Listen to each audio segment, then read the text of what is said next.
को आज भी जितना समय बीतता जाता है उतने करीब कर्पूरी ठाकुर के विचारों की प्रासंगिकता बढ़ती जाती है, क्योंकि उनके धारा के बिना सामाजिक न्याय की कल्पना नहीं हो सकती है। सामाजिक न्याय के लिए सबसे पहले उन्होंने अपने लोगों को गाली भी दिया तो उसको आनंद से उठाए। शुरू से जननायक कर्पूरी ठाकुर के साथ जुड़े रहे, उनके विचारधारा के साथ, उनके वसूल के साथ, और उनको पूरी तरह उनके विचारों से ओतप्रोत उनका कमिटमेंट, उस धारा के नेता यहाँ मौजूद है। मैं समझता हूँ अब्दुल वारिस सिद्दीकी साहब 77 में जब पार्लियामेंट्री मिनिस्टर बने थे, आपको मालूम है उस समय ही मैंने 3 महीने के भीतर मैंने और जननायक कर्पूरी ठाकुर के लिए अब्दुल वारिस सिद्दीकी साहब, हम लोग 6 और रानी दे थी वहाँ से हजारीबाग से। उस समय बिहार अलग नहीं था, रांची अलग नहीं था, झारखंड, बिहार और झारखंड एक ही था। उस समय 6 लोगों ने ऑफर किया था कि हमारे सिर से जननायक कर्पूरी ठाकुर चुनाव लड़े। उसमें बाबू अब्दुल वारिस सिद्दीकी साहब भी थे, मैं भी था, रानी देवी भी थे, परवत्ता का नईम अख्तर भी था। मैं कितना नाम गिनाऊं, केवल स्मरण के लिए सिद्दीकी साहब को याद दिलाता हूँ। मैंने सिद्दीकी साहब से कहा था कि आप मत इस्तीफा दो, हमको इस्तीफा देने दीजिए, रिकॉर्ड मत से फुलपरास से जननायक कर्पूरी ठाकुर जीत कर जाएंगे। हमारे उनमें झगड़ा होता था इस्तीफा देने के लिए। वैसे महाराष्ट्र इस मंच पर मौजूद है, इसीलिए मैं उनके सामने में क्या बोलूं। हम लोगों को अपने में तकराहट हो रहा था कि हम इस्तीफा देंगे कि आप दोगे, ये दोस्ती हमारा है।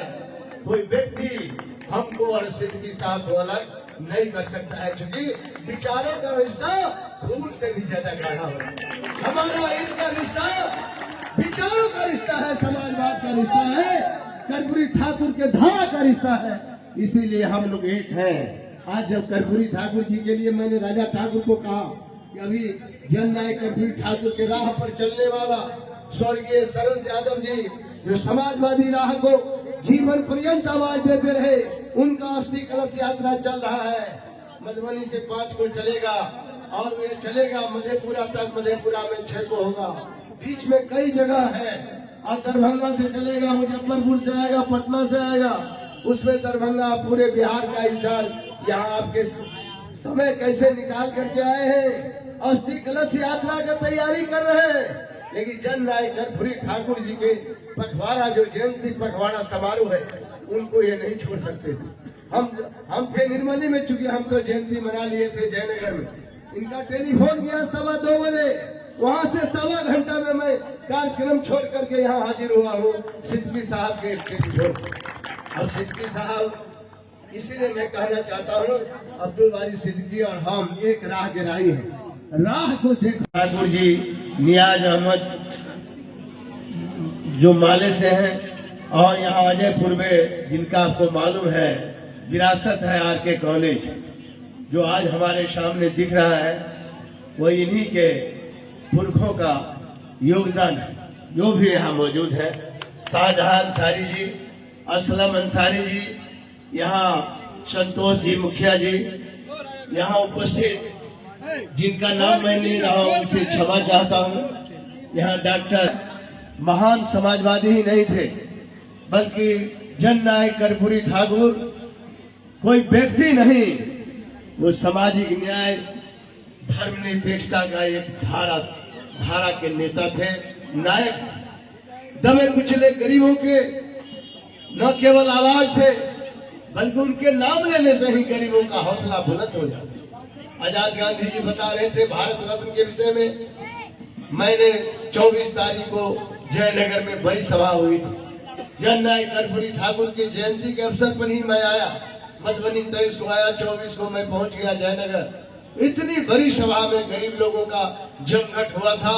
सुरेश चंद्र चौधरी जी वहां थे, वहां का जो मुखिया है और प्रखंड का भी अध्यक्ष है राजद के उमेश, उन्होंने कार्यक्रम कराया था। और मैं समझता हूं लोगों को आज भी जितना समय बीतता जाता है उतने करीब कर्पूरी ठाकुर के विचारों की प्रासंगिकता बढ़ती जाती है, क्योंकि उनके धारा के बिना सामाजिक न्याय की कल्पना नहीं हो सकती है। सामाजिक न्याय के लिए सबसे पहले उन्होंने अपने लोगों को गाली भी दिया तो उसको आनंद से उठाए हुआ है।